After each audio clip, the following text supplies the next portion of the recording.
Hey everyone, I am so thrilled and honored that my next guest, Nathan Kara, is coming in to join us for a chat and to share his stories as a performing artist from this entertainment industry of ours. So, Nathan is actually originally from New Zealand, but he's here in Sydney, Australia, doing Magic Mike Live. And even before that, Nathan was a part of so many wonderful things, such as the movie Born to Dance, NBC's American TV show, World of Dance. He does stunts for film. He just has done it all. And I am just so thrilled and honored that he is here and sharing his story with you. Welcome. Hello, hello. Hello. So, how about we get started and just share with everyone how it got started? And the journey. Well, I was a young kid with a lot of energy. So apparently, as a preschooler, I would dance around the house, just to watching music videos by Michael Jackson, and yeah, just kind of had a whole lot of energy. And so my parents thought, hey, let's throw this kid into some dance classes. So then I started attending a local dance studio's dance classes, and I went through learning jazz, contemporary, tap, and then hip hop. And then I found my love in tap and hip hop further down the line, and I sort of stuck with it all the way through. I did, like many other kids, I did sports and I did a bit of martial arts as well, and so there was always something physical going on in my life. And then at the age of 16, when I was at high school, I decided that I wanted to make dance a full-time career. And I didn't want to do anything else. I didn't want to be stuck behind a desk. I wanted to just be creating and performing for people full time. So yeah, from 16, I delved into that. I gave away all the other sports and everything else that was going on, and dedicated all my energy. Yeah, I was tunnel visioned on that one thing, and it led me to performing, I guess, all around the world, with many of my friends, and amazing opportunities. And then I guess, on the side, I picked up things like acting and stunt performing as well, because it all sort of seemed to fit within this creative endeavor situation that I had going on, and allowed me to, I guess, do it full time, just being a performing artist. So that's where I am now. I'm a full-time performing artist. I am fortunate enough to have a full-time contract with Magic Mike Live, and that's allowing me to perform in the evenings and pursue my own creative endeavors throughout the day, and get paid for it. So I'm loving it. Yeah, it is really rewarding because a lot of the time I think a lot of people may be, reflecting to us and saying, "Oh, you guys have such a wonderful, colorful life," but our lives, like leading up to the professional world, we're always in training. So it's not that we've done a course for a year or two or four, and then all of a sudden we're like, "Oh yeah, now I'm professional." It's you are always learning, and we are Absolutely. always ever evolving. So I really commend you as well, because I remember our chat the other day and you were saying that this is kind of the first time that you moved out of New Zealand to be somewhere else, for this amount of Yes. time. Because I know you've moved overseas for a bit, but even just to be a part of a show for this amount of time, this is brand new. This is brand new This is territory for it. you. Exactly. It was a little scary at first, but I was excited. I've performed in America, I've performed in China. Trying to think where else I've performed in Australia before. We've had gigs and competitions in all of these places, but I've always had New Zealand as my home base. I had my dance crew set up there. I was running an event there. I had all my family and friends there, and yeah. So when it came to auditioning for this job, and I saw that the contract was going to be a tour for 2 years, it was exciting and nerve-wracking at the same time. Yeah, But I'm so absolutely. happy that I'm so happy that I left home, and I guess, I find that, just stepping outside your comfort zone is where the most growth happens. I'm sure everyone says that, but it's so true. And I found, even in the 4 or 5 months that we've been here, I feel like I've grown a lot, as a human being. Yeah, it matures you a lot. I always say this to a lot of us that have worked overseas and had to move, and it really matures you overnight because even if because I know you mentioned that you've got a great cast. Those boys, they're incredible, and even the girls as well. And you've got a great cast, so it's become like your family. But ultimately, you started this on your own. and you had to take that leap by yourself. So it is very daunting, but it is the best growth experience. And this is just going to keep going for you, so it's really exciting. It's almost like everything that you've done before has led you to this journey of something completely new. And you should be really proud of yourself, because I commend you for that. It's a courageous thing. So thank you so much. yeah, I do appreciate that. And and you're right, like it's nice you have a family here and they're your safety net, but you do have times of feeling like I don't know what the heck I'm doing. And you just got to put faith in the universe that this is all meant to, everything that's come before this is meant to lead to this point, and then what you're going through right now is going to lead you to the next thing. absolutely. I completely support that. As you can see with all my posts, it's all about that positivity and just putting it out there and taking that leap of faith, right? Like, because we never know. And I think one of the things that I've been learning personally is just being comfortable with being uncomfortable. And a lot of people have said that along the way, that have changed their careers, or even sticking with their careers and just expanding. But it definitely is one of those things that when it's uncomfortable, it's almost like the best thing, like you're almost heading in the right direction, So, Absolutely. but yeah, tell us about how it all started with Magic Mike. Tell us about the audition process and where it all started, really. Yeah, I actually love the story. So I was going through a period prior to Magic Mike Live where I was performing in China. I was performing over there with an artist, flying overseas. Every 6 weeks or so, would go over for 2 weeks and then come back to New Zealand. And then when I was back in New Zealand, I was, I was doing stunt work and I was doing acting work on the side, and just juggling all these different jobs. And I guess I got to a point mentally where I was like, I want to find something that's more stable, and would allow me to perform full time and get paid for it. And I'd love to move out of home at some point. And I personally feel like if you put something out into the universe genuinely, it sort of comes back to you. And this contract to me is really like one of those examples of like, you're right, that's what happened. So I was kind of feeling these feelings, these emotions, and these thoughts. They built up over 3 years, and then I received an email one day saying, hey, we would love to have you come and audition for show Magic Mike Live. The auditions are going to be in 2 days time in Sydney, and I was based in Auckland at the time. And so I I was like, look, why not? This might lead to something, this might not, but let's go for the experience. Let's see what happens. Let's meet some new people. So I booked my ticket that evening, and I contacted some friends that I had here in Sydney and said, hey, do you mind if I bunk in with you for the night? I'm just coming over for an audition last minute. And they're all dancers. So they said, yeah, no worries, we'll do It's it. the normal thing, right? It's a normal thing. Exactly. You have friends Yeah, everywhere. You're like, hey, can I just go absolutely. piggyback you? I'll get you back later on. So I ended up flying over. And the initial audition was, I believe it was just a 1 day audition. So we learned a piece of choreography, and then at the end of it, we showcased this piece of choreography back, and then they asked if we had any special skills. So some people went out there and sung. Some people did tap.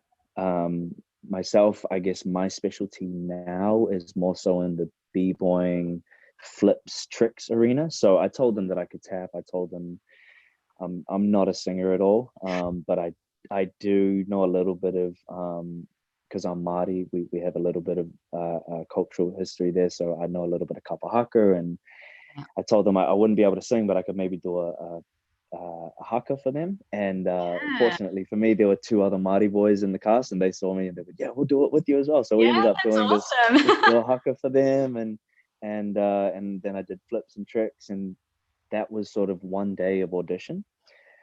And then I flew back to New Zealand, and I think it would have been within a fortnight. They said, hey, we'd love to have you come back. We're going to do callbacks back in Sydney. It'll be a 3 day audition. So we're going to pay for your flights to come over, put you up in a hotel, and you'll audition for 3 days.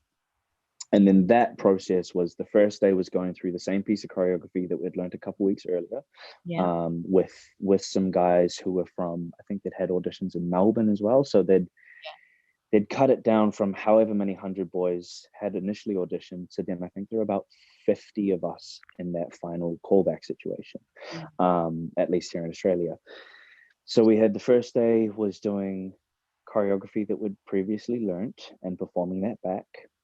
Second day we came in and it was the first half of the day we walked in and there were about 15 chairs set around the room.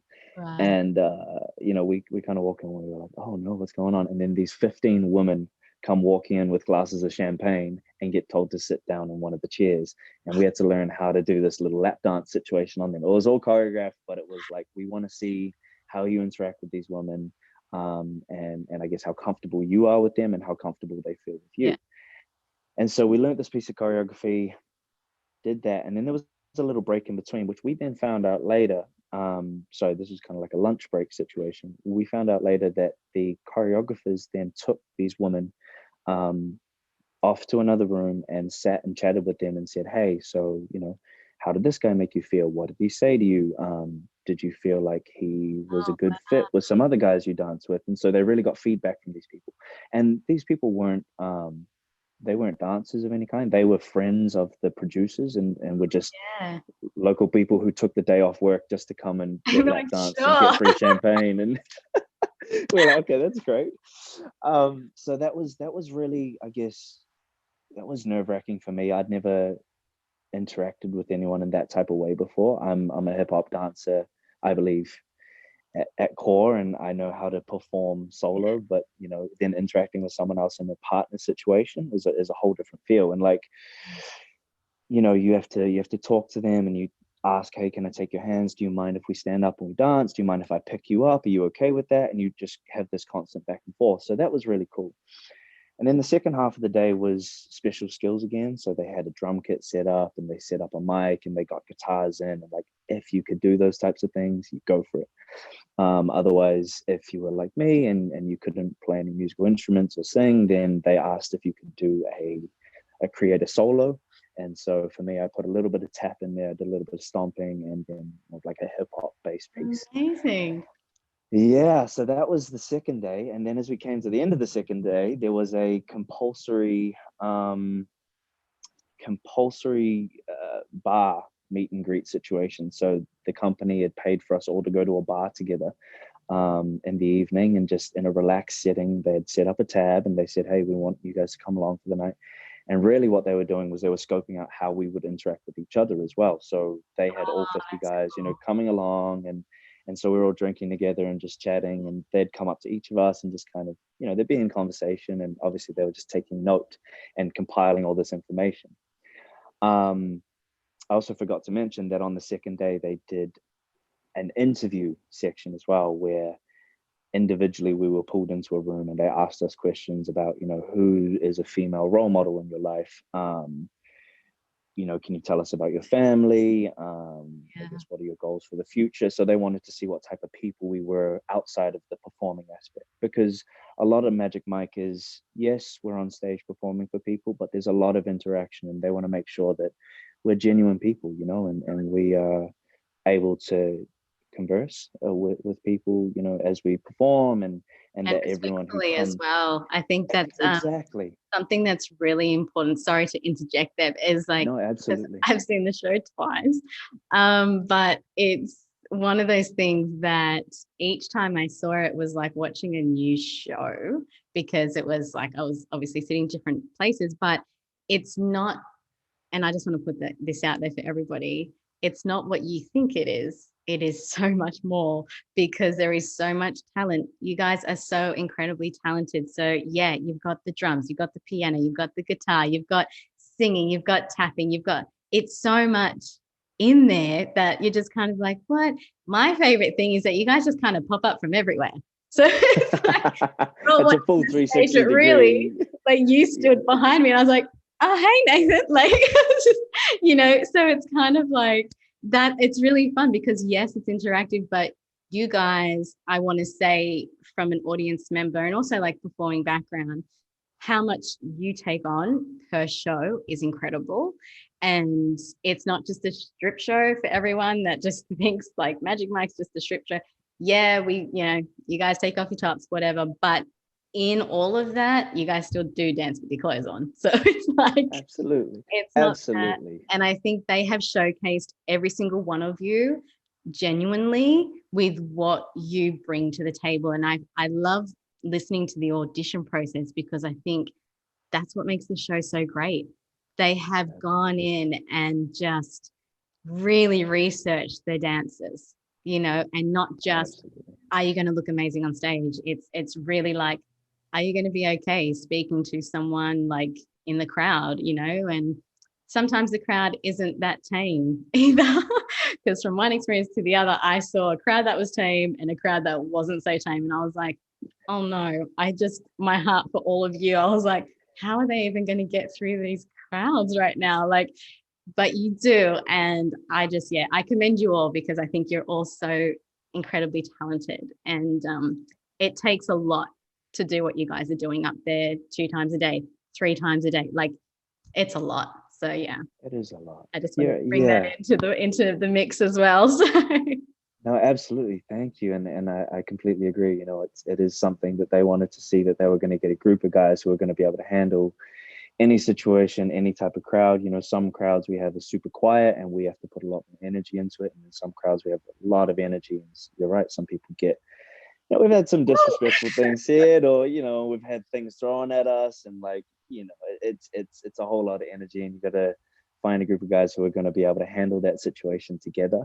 And I guess one thing I personally love about the show is there is so much variety, like you said. And I've been in a performing I've been in a background dancer situation where you are behind the artist and you're just a background, and you're almost like they're front and center, and you're hardly noticed. You're just there to do your job and make them look good.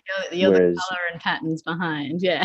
Exactly. Whereas this show, you're right, they wanted to know what we could bring to the table, and they wanted to make sure that we feel comfortable. They're an amazing company to work for. They really look after us and make sure that we get what we need to then be able to bring the best thing to the table. And each of us get to be individual artists, and we get to be the stars on the stage, which is, I've found there's not many jobs that allow you to do that within the entertainment industry. Yeah, I when love that. dancer type of thing, we're the fun in the background. And Yeah.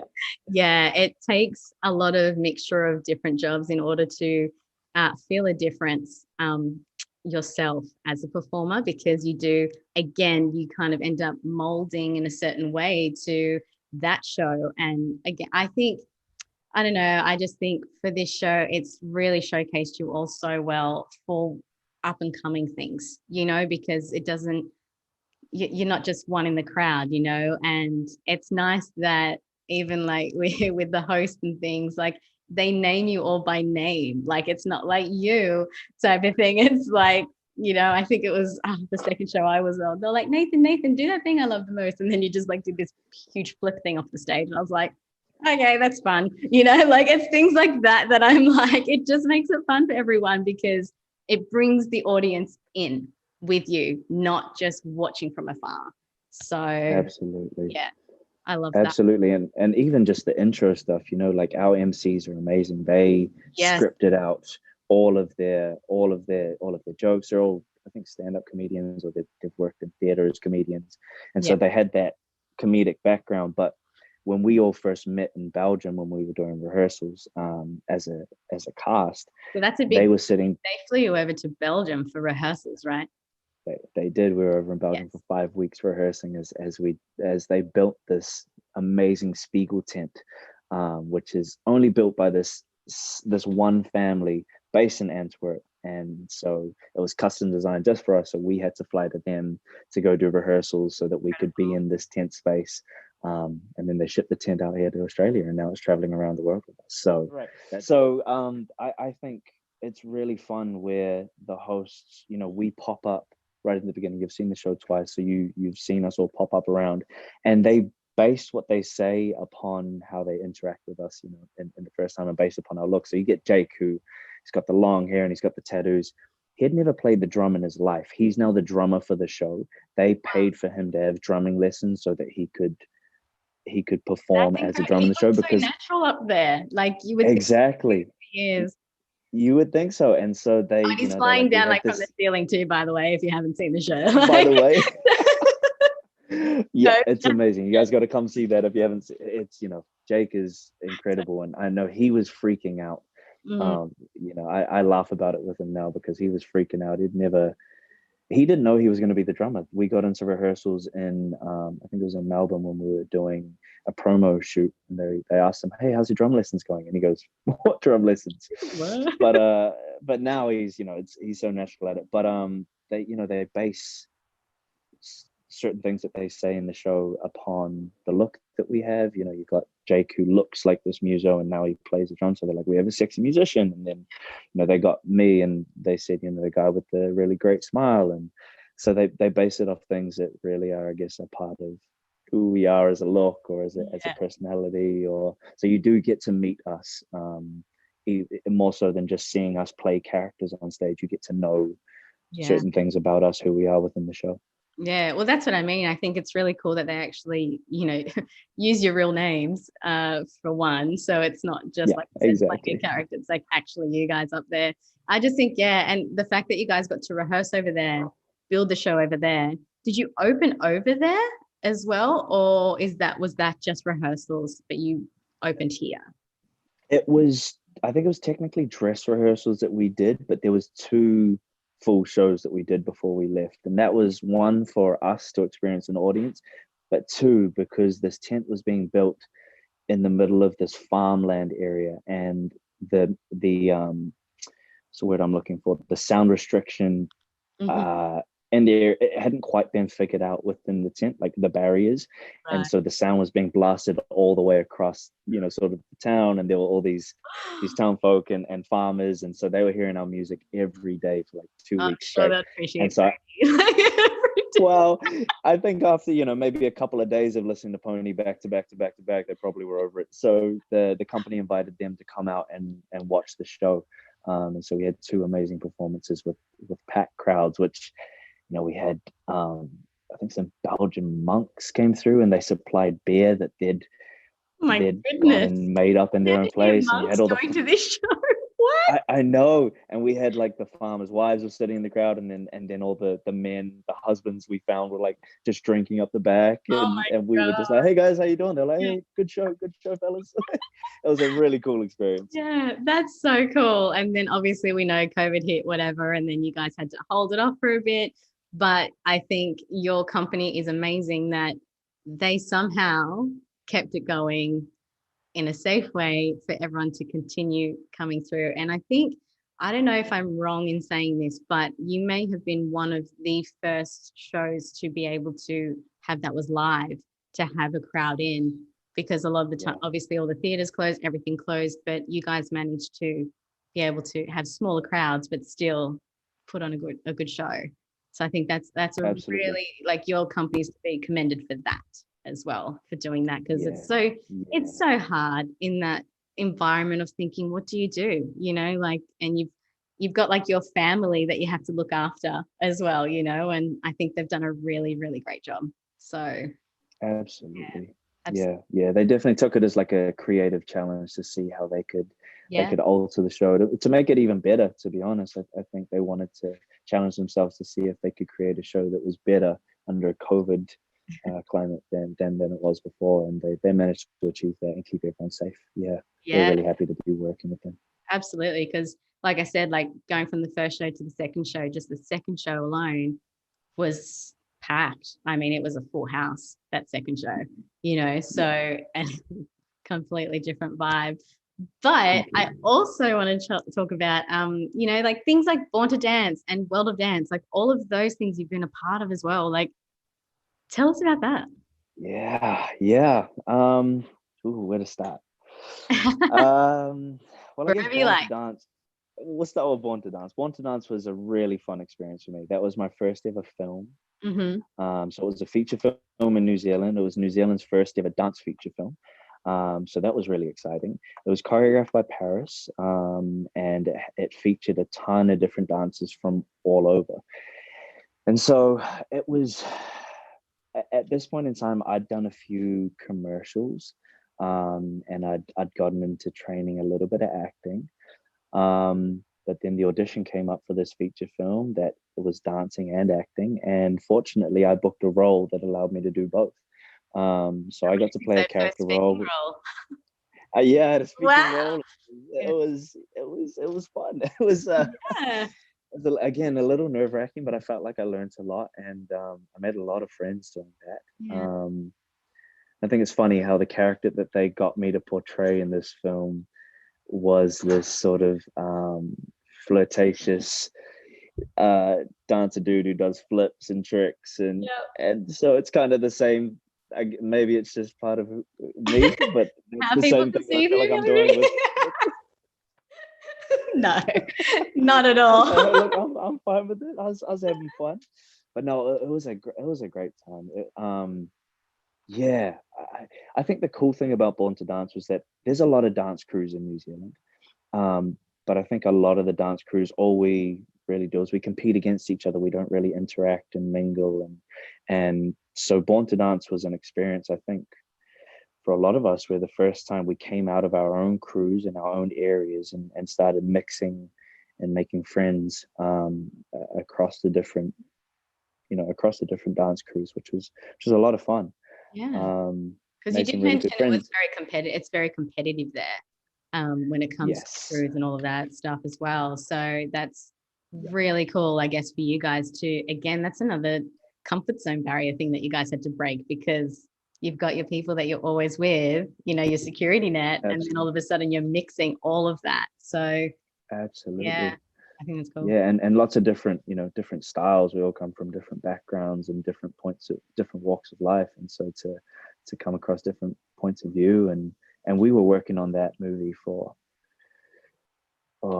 2 months maybe, and for I think about 5 or 6 weeks of that, there was a group of us who were acting as a dance crew. So there was 5 or 6 people living at my house that I hadn't been friends with before, and then we became friends throughout this contract, and we decided to live together at my parents' place because it was just the most convenient to where we were filming, and so we really became great friends. And then I ended up, like I said, when I flew over here to Sydney, I ended up staying at the O'Neill twins. There, I made great friends with them during Born to Dance, and I stayed at their place when I came over here to audition for Magic Mike. So it's funny how the friends that I made for Born to Dance then led on to this. It always works out, right? It always works out, exactly. It's all leading to that place. Yeah. So yeah, I love doing Born to Dance, and that then led me on to just having more of a passion for acting, and I guess stunt work as well, because I got to do my own stunts and do the flips and all that within the film. So that kind of led me down that path. I mean, there's a lot of risk involved with stunts, and I know stunt performers can injure themselves, and so but it's if you have the right technique and the right people around you to look after you, you're hoping that you're going to be able to be okay. Yeah, absolutely. No, I think it's cool because a lot of the time, in our industry, we rely so heavily on just working as a dancer. But really, at the end of the day, it's so good to be flexible in order to, and not literally, but you know what I mean, like to be able to stretch yourself out and do different things, because you never know what's going to happen, So exactly. Film, and I think film is like in its own league, so it's so cool when you can mix those two together, like those two worlds together. But again, like you've had experience in film and on stage, and it's just that difference. It's huge. It's a really big difference. Absolutely, it is, and I think as creatives, you would understand we have to juggle different opportunities and jobs, because if you don't have a set contract, or between set contracts, you got to find work. But I think also we all get bored as creatives if we're only doing one thing for so long. You feel kind of stagnant, and you feel like your brain needs to switch up. And so delving into these different fields, it's just so healthy, I feel. It is. And because we're used to the hustle, so it's like you're used to like, what's next, what do I got to do? And a lot of the time a dancing gig is just one day. Like you could be rehearsing for a month, but it's like one, and that's it, and then you're on to the next thing. So within that month you are searching, you are auditioning, exactly. But so it's that mindset of ours. it also, like, I guess, feeds into each other. So, if you take up acting, the way that you then perform on stage is going to increase, because you know how to how to use your emotions and your face and your body language in different ways. And if you do stunts, then you can feed that into, wherever. If you learn how to paint or draw, that can then feed into different ways in which you perform. So I feel like all of the arts they all sort of interconnect. And if you learn one, you can learn from another and put it all together. Absolutely. It's cool. It's so cool having that gift as well as a creative, that we get to delve in. And we're probably the bravest as well to be able to go, I'm just going to try something new, because sometimes we're forced to do it as well. Absolutely. But other than that, I think, yeah, we just managed to get so much out of life because of what we do and what we can do, what we're capable of doing. But tell me about the world of dance as well. Like, this is huge, because did you guys get recognized and then got asked to do it, or how did it all work? Yeah, so I have a dance crew back at home in New Zealand called the Bradas, which was a group of, it was myself and six of my best mates back at home. We decided to go across and compete in Hip Hop International, which is a big hip hop competition here in Australia, New Zealand. It's actually all around the world. There's 56 different countries that compete, and 3,000 dancers every year that go along. And so in 2015, myself and my friends created this crew called the Bradas and went across overseas to compete at Hip Hop International. We ended up winning a gold medal over there, which was amazing for us. None of us had ever, we'd stood on the podium, I think it was second place as a big group before, but never in this small, very competitive field. And so we won Hip Hop International in 2015, and then we went back in 2016 and defended our title, and managed to win again. And so that helped us grow our brand as the Bradas. We started getting work back at home in New Zealand. It also helped individually each of us to believe that we could actually do anything that we set our minds to, things that we didn't think maybe we could have achieved before. And so then, yeah, I think it was off the back of the 2016 one. In 2018, we received an email from World of Dance Casting, and they said, hey, we've seen your video online on YouTube. And I do believe this is the 2016 performance that we did. And they said, we'd love for you to audition for World of Dance. It's going to be filming in LA through NBC. And we'd love to have you guys audition for the show. So we then put together a new piece and submitted that new piece alongside the previous HHI competition video. And World of Dance came back to us and said, hey, yeah, we'd love to have you on the show, and we'll fly you out in 6 weeks to LA for the first round of competition.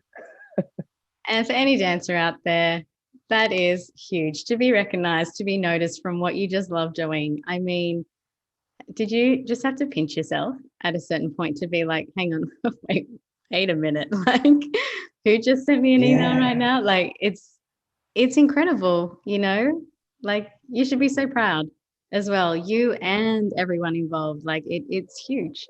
So yeah. Thank you so much. Yeah, we were pinching ourselves, and it was, even while we were over there, we kept looking and going, how do we make it from little old New Zealand all the way to the big screen in LA? And we're performing now in front of J-Lo, Neo, and Derek Huff. Yeah. They were sitting right in front of us as we were doing our piece, and they were giving us feedback. And I think all of us stood on stage just like kind of looking around going, wow, we're here. Yeah. We did 3 rounds of that. We went back and we got to perform 3 times in front of them and create pieces that we were very proud of. And we were able to then present it to the American public and see their reaction to it. And some of their reactions are in our second round. We created this trick where I go into a flip and catch this bandana that gets thrown at me. And we were just mucking around, like, I love my crew back at home, because the way that we come up with stuff is we'll just go, hey, what if this happened? And we go, let's try it. Let's see what happens. What if I just flipped and caught a bandana halfway through? I mean, I don't care. And sometimes we'll come up with an idea. What if we did this? And we'll go, that's probably not possible. But how about let's bring it back down to here? Yeah. And then we I guess we created this and we went, well, we like it, so let's put it in this routine. Yeah. And then we did it. And J-Lo's feedback, she was like, her one piece of feedback from that round was just like, wow, I'm still, I can't remember what word she used, but she was like, I'm amazed. Like, I can't believe you guys did that flip and they caught the bandana. And like, I just can't see, I'm kind of going through it in slow-mo in my head, trying to figure out how you guys did it. And it's moments like that we go, wow, like we've come from a small local studio at home. I mean, the studio that we create this stuff in is, Yeah. it's probably no bigger than your lounge at home. It's, and we are like, now we're on the big stage and we get people like that who have been in the industry for years and years and years and seen so many things, appreciating what we have to offer. That's amazing. Absolutely. And that's what I mean. Like there's got to be a moment where you've just got to stop and breathe and go, look what I've accomplished. And it's not just what you've accomplished back at home, but it's like people have gone, hey, Nathan, come over to LA. Hey, Nathan, come over to Sydney. Like, it's just like, do you know what I mean? So you should be really proud of that, because it's, again, in this industry, it's, very rare that we get to just keep bopping about, and continuously working. The most memorable times for me have actually been like, I was sitting at a bar restaurant situation, just having some food with my girlfriend at the time, and a car drove by on the street. And this is where I grew up. I grew up in this place. It's a 5-minute walk from my house where I'd lived for 25 years of my life. And I just hear this voice go, hey, and I look across and there's this kid poking his head out the window. His mom and dad are in the front, little sister beside him. He must have been 8 years old, this little islander boy. And he goes, hey, are you Nathan? I was like, yeah. And he goes, are you from the Bradas? Yeah. He goes, oh, amazing. And you could just see his eyes lit up. And I was like, hey man, how you doing? Gave him a wave. And it's moments like that I think, there's a younger generation out there that I'm hoping that I'm inspiring to maybe pursue their dreams as well, because they can see that someone like me who considered in the local area where we all live, and this is, I could do that, so maybe they could as well. It's a cool feeling. It really is a rewarding feeling. It's like a very heart fulfilling feeling, because there's always somebody watching or admiring, and sometimes we don't recognize that because we get so caught up in our bubble of like going back to the hustle and the work and continuing to like make money and pay our bills and do all of that kind of stuff. So it's nice to take that moment and be like, wow, I'm actually making a difference somewhere in someone's world. And I think I mentioned this to you the other day. It's with what we do, what we put out there, if you're affecting one person in such a positive way, then it's like, my job's done, and I've said that many times, because it is a reoccurring thing. Like when you do get that, either you get recognized or positive feedback or whatever it may be, that you're helping someone. I think it's just so beautiful. It's a beautiful part of our life that we did that just by being blessed with the craft that we have to share, and that that's all we do. We're really just putting out what we do and love and know so well. Learning how to be present and taking things in as they come is huge, and it's life-changing. But when we get into those phases of, I've got to do this, I've got to do that, I've got something, it's like, that's when I've got to just stop and breathe and just take it in for a sec. The great thing about dance is that you just, if you put on a song, it universally, doesn't matter whether you think you can dance or not, you put on a piece of music and you just dance around your living room, suddenly you're back in the now. You've forgotten about your anxieties of the future, you've forgotten about worries of the past, like you're just in the moment and you just feel content again, you feel at peace. Absolutely. We actually, and shout out to Rebecca Selly for throwing this question at us. So Beck wanted to know, was his family always supportive, or did they want him to do something else other than performing? So how does that sit with you? Yes and yes to both.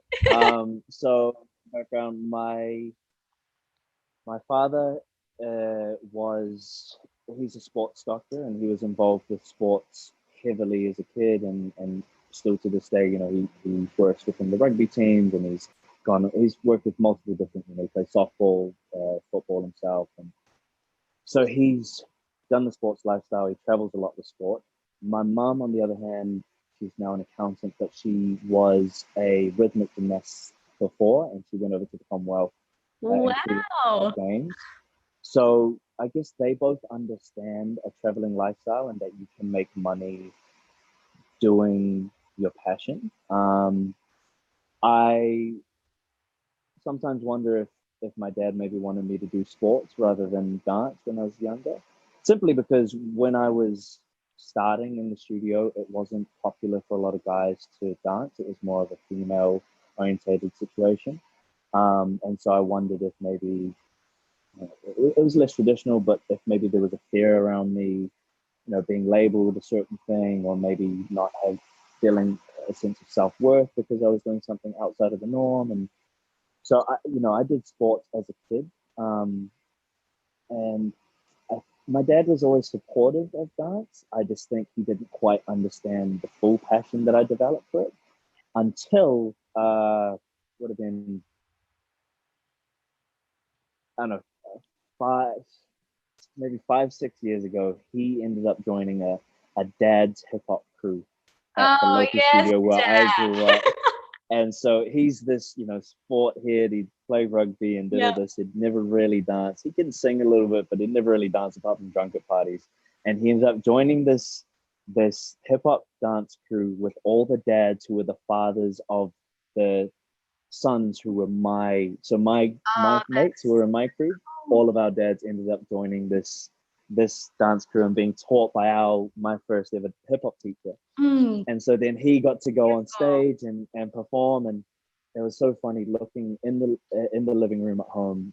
Like 2 nights before he was, ready to perform, he was just nervously practicing his dance moves and was kicking. I can't remember this, and it's like this 2-minute routine. And he goes, I don't know how you remember so many moves, Nate. I don't know how you do hour-long shows. Like, I can't even remember, this step there. And I was like, well, that's mate. now you're getting some appreciation for what we do. And Yeah. but he's often told me, he goes, I will come to every event that I can to support you because I love watching you. I love being a part of the scene. He's so proud now. And my mum's always been supportive. She's, allowed me to go through these local dance lessons as an energy outlet. I don't know if her and dad ever, had tiffs about what maybe my potential future path would be. I know that they wanted me to finish high school at least, get that under my belt, and then I could decide what I wanted to do. But they were always very supportive in terms of allowing me to try and make money through dance. And if I didn't have money at the time, that they would allow me to be at home for free. And then, they knew that when gigs came up, I had to take the money. So then I'd have to go do that. But when I come back, I'd be on a different type of hustle. So yeah, they're very, very supportive, and I'm very thankful of that. And it's cool too. Like I have 2 little sisters. They're identical twins, and Identical. wow. Identical twins. They are. Yep, 5 years younger than me. So I think as I was coming up, they also started dabbling in different things. They did, I think they did gymnastics for a while. They did trampolining. They ended up getting into dance for a while too, and they took dance when they were at high school as well. And so, it's safe to say I got a very, very supportive family. My grandparents are always at events if they can be. My cousins, and very, very supportive family. Amazing. But I do have friends who don't have as supportive families, and I can see how hard it is for them, and I feel very blessed. And so that's when I think friends become your family. Like if you've got a passion and wholeheartedly this is what you want to do, if your family doesn't support you, I still encourage people to go out and just pursue that, because you're not going to be happy unless you're following your heart. So no one can tell you what to do. You've got to decide for yourself, this is what I want to do, and I'm going to find that group of supportive people who can help me get through. And I think that's where my dance crew, the Bradas, I'm not saying that all of us had supportive families. So us finding that passion together and being able to support each other to achieve these dreams together is that's where your support network and where your safety net is. Absolutely, because a lot of people that are very talented get held back. And so I agree with you on that you've got to follow as hard as it is to make that decision. If it's, I always go with the little saying of like, trust the niggle, because like when you get that niggle in your gut and you're like, it's not leaving, like I need to follow that through. It's almost like that's kind of, again, the universe like pushing you in order to say go for it, like we're opening that door for you. So yeah, I agree. And I think it's beautiful that you've got such a supportive network around you, which is your family and friends. You know, it does make all the difference for your whole career, you know, from the beginning to the end. And if you're to fall flat on your butt, they'll be there too. Like, it's, you know, that's what you need as well, because it's a tough industry. So yeah, Absolutely. that's And really, I'm not saying they never, you know, started questioning how far I could go with this, because I think right before I booked this Magic Mike contract, they were starting to go, hey, you know, might be time to start looking at, like, not saying a real job, but, you know, start looking at what consistent work you could find, yeah, the because the stability. entertainment industry doesn't have that stability, and we can see, you know, you're not making the money that you need to be able to move out of home. You're not, Mm. you know, sometimes the whole mental game is, you know, sometimes you're happy, sometimes you're really desperate looking around, your anxiety, like Yeah. it's hard on your mental. And so they saw that too. So they're so happy that I've got this contract now. But yeah, like they're always there too to just remind me, hey, you know, just be smart about what you're doing. Yeah, I think you get, it's the older you get as well, it happens. You just start navigating things differently. You know, Absolutely. priorities become a little bit different as well, you know. So yeah, I just think, yeah, it will open up though. You've got to trust yourself enough that, you know, if you're loving what you're doing, you will be guided in that direction. Absolutely. And certain things will come up, even if they're obstacles. But it's, again, you know, you just got to push through those barriers and then think, why did that happen? What did I gain from it? You know, everything's an experience, everything is a learning curve. So, yeah, I mean, even if you have the most stable job, like, are they really stable sometimes? You know, because we know, like, let's just talk about the whole COVID thing right now. Like, so many people lost their jobs no matter what they were doing. So, really, at the end of the day, you've got to follow your heart, you've got to follow your passion, you've got to follow your drive that you have. And even if it's just a message that you have, like, I think that's what you're driven to, and that's what you have to deliver, you know, and who knows what can happen after 100%. that. Yeah. 100%. And I feel like you're doing not only a disservice to your own happiness, or but also a disservice to the world if you're not putting forward your best foot and you're not pursuing what's in your heart. You know, like just like you with this, you know, like this is an idea that then came out, and then now you're providing an opportunity for people like me to be able to share my own thoughts and messages, and then maybe someone else who's going to listen to this in time and take something from it that could then lead on to, and that all started with your idea. And imagine if you had said, no, I'm not going to do that, or no, I'm too scared to do that. And it's just providing, it's a disservice to so many people. And I think we sometimes forget how our actions can influence others in such a huge way. Absolutely, I agree with you 100%. I'm right there with you, and I guess that's why I started doing this. And I think because a lot of the time, unfortunately, because I'm sure you guys, even just being in Magic Mike, I feel like people will just assume who you are. And I just think it's cool that we can do things like this to be like, come and tell your story, you know, let people get to know you, you know. And that's not just you, that's just like everyone that's out there doing something. And social media has a way of like showing us sometimes in our best light, but really at the end of the day, it's like, let's be real, you know, let's be real, let's talk about real stories, you know. And I think that's why this is so cool. But I'm going to ask you if you can throw out some advice out there for up and coming. I mean, you did kind of touch on it a little bit there, but if there's any specific advice, that maybe something that helped you when you jumped into the industry. First off, follow your heart.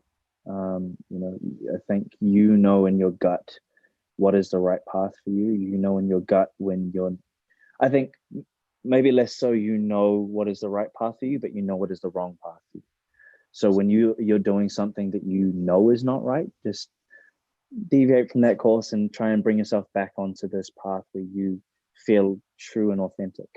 And then in that too, you're going to learn in time that maybe what you thought it was isn't the path. Like I was going down this path of wanting to be a backup dancer, and then I realized actually that's not what I want to be. So then I, you know, made it across the hair. But by pursuing that and trying new things along the way as well. You're going to learn so much. So follow what you think your authentic path would be, and then try new things. Go out there, put yourself in new situations, and you may not be comfortable. You may feel like a dick. You may fail, but you're going to learn, and you're going to meet new people, and you're going to take on some new ideas, and you're going to change your perspective about who you are and about where you can go in the world and what you can do for the world.